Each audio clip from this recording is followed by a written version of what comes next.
So people who've had cancer often talk to me about the many changes that they've experienced as a result of having the diagnosis and the treatment. One of the things that people will say, talk about, are the changes to their body, that they have to learn to live with a changed body, and that might be because of a loss of a significant body part, it might be because of weight change, perhaps weight gain because of steroids that have been part of your treatment, or weight loss. It can go either way. But suddenly when they look in the mirror, the person looking back at them, they don't recognise. Of course, hair loss is a big thing with chemotherapy as well. So it can be very disturbing to look in the mirror and not recognise that person looking back at you, and be very upsetting. So again, it's about being very kind to yourself and appreciating these big changes that you've been through. Fatigue is another thing that people talk to me about, and I know there'll be another section on the website to address this, but I think people struggle who haven't had treatment for cancer to understand the level of fatigue, and they think it's similar to tiredness, and from what people have described to me, it's actually very different to tiredness. And so I think what's difficult for people is explaining to their family that actually they'd really love to do this thing, but their fatigue is so overwhelming they can't do it, and that can be really difficult for other people to understand. But again, it's taking into account how much energy have I got for today, how am I going to spend this energy, what's important to me, and what do I really want to spend the energy on. People also talk about changes with their mind, their brain. There's a term called chemo brain that people talk about, where they mention problems with their short-term memory and problems finding specific words when they're talking. And these are really common things that people describe. Even when they haven't been on chemotherapy, some of the other treatments might cause changes in the way your brain's working, and can be quite unsettling and frustrating. It's tricky because we always continue to age, and we've also been through a significant traumatic experience, and we know that that can affect how well our brain works. If we're also feeling anxious, that can really affect things like retrieval of information from our brain, and also affect how we record information in our brain. So these are all things to kind of bear with. There isn't an easy solution to it.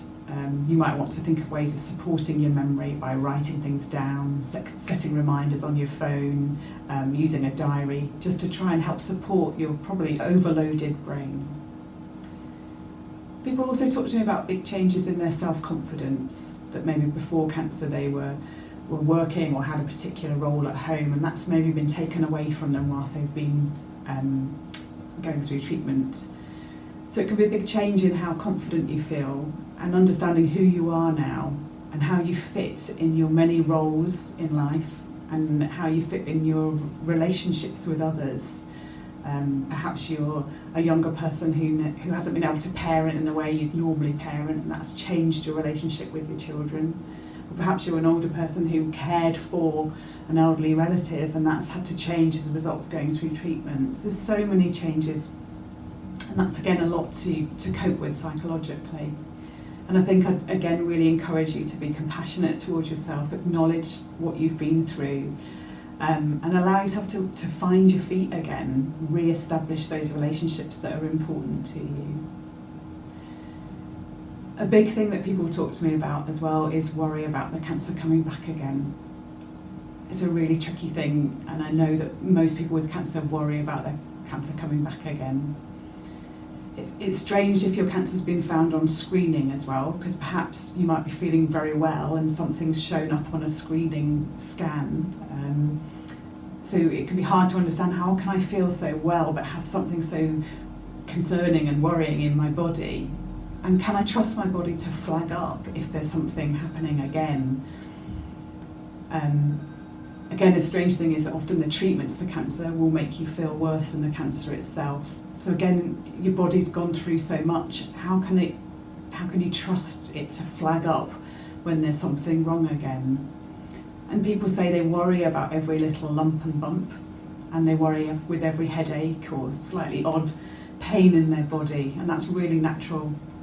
Your alert system is on high alert to try and detect changes to prevent any significant problems in the future. And it's almost like you've got to bear with it until it can just calm down again. That alarm system just needs to calm down.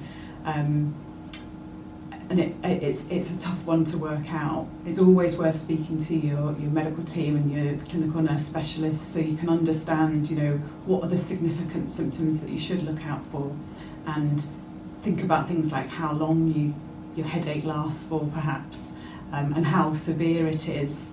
Those two things can maybe help you distinguish is this just a normal headache? Because we all get headaches, and in the past you would have probably dismissed it as, I'm just a bit dehydrated, or I've had a really stressful day and that's why I've got a headache. So how can you recalibrate really and trust yourself to try and distinguish between, actually this is something significant that I need to talk to someone about, or actually this is just a normal part of life. But I know it causes people a lot of worry and anxiety. And particularly when people are coming up for sort of annual scans or annual reviews, that again can cause a lot of worry when you're anticipating what the bad news might feel like and already planning as to what would happen if this was bad news.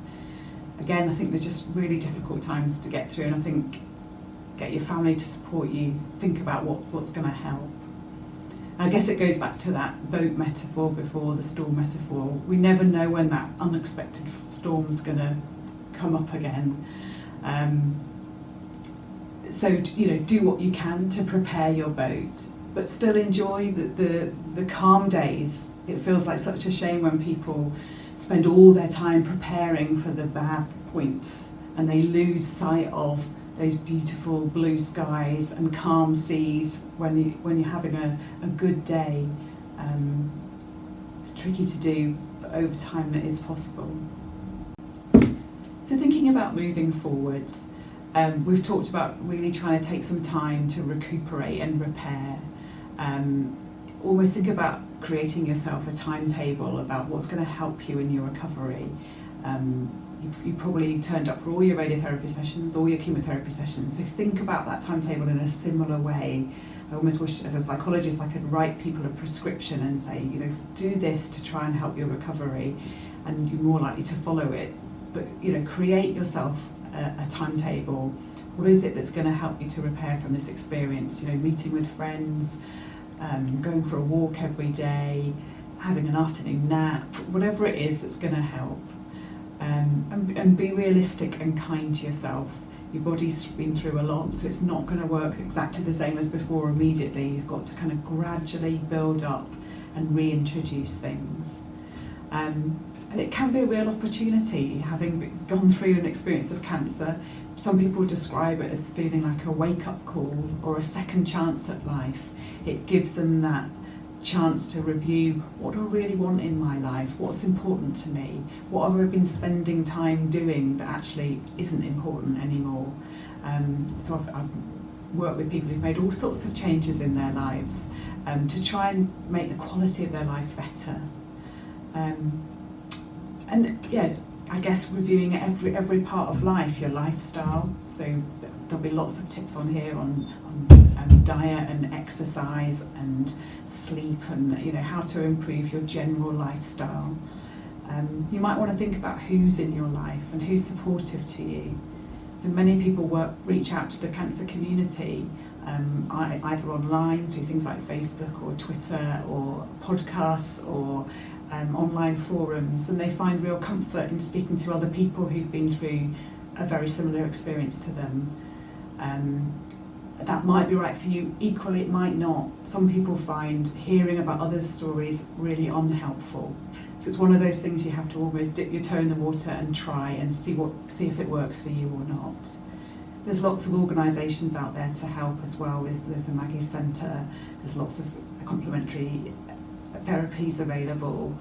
So do explore all the options and think about what's going to help your recovery. There's some research around well-being as well that I just thought I'd share with you just before I finish. There's a website called 5 Ways to Wellbeing, and it lists 5 things that we know from research helps people to improve their general well-being. The first one's about connecting with other people, being part of other people's lives and sharing experiences. Second one's about being active, and that doesn't mean going and running a marathon. It means moving your body in whatever way suits you. That might be gardening, might be walking, might be Zumba, it might be absolutely anything, but just do what works for you and don't run the marathon if you don't want to. The third thing is about taking notice. We can spend a lot of time in our heads worrying about the future or regretting things from the past, and we lose touch with the present moment. You may have heard a lot about the idea of mindfulness. There's really good evidence showing how helpful that can be for your well-being and your mental health as well. So just taking that moment to pause, look at the beautiful blue sky or a beautiful flower that you come across on a walk, and be really present and connected to that moment. The fourth one's about learning. As we grow older, we maybe forget that we're still capable of learning, but again, to support your well-being, you might choose to learn a new hobby or read about a new book or learn an instrument. There's so many opportunities online nowadays and in person where you can go and do something and just stimulate your brain and learn something new. And then the final way for well-being is about giving.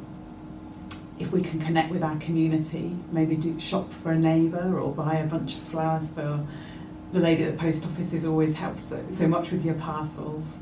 We know that it can be so rewarding to give to other people, and again it creates connections to people and everyone in the wider community. It works both ways. So I think that's everything from me. I want to wish you all the best with your recovery. And hope that you can find a way of moving forwards and find your life again after treatment. Thank you for listening.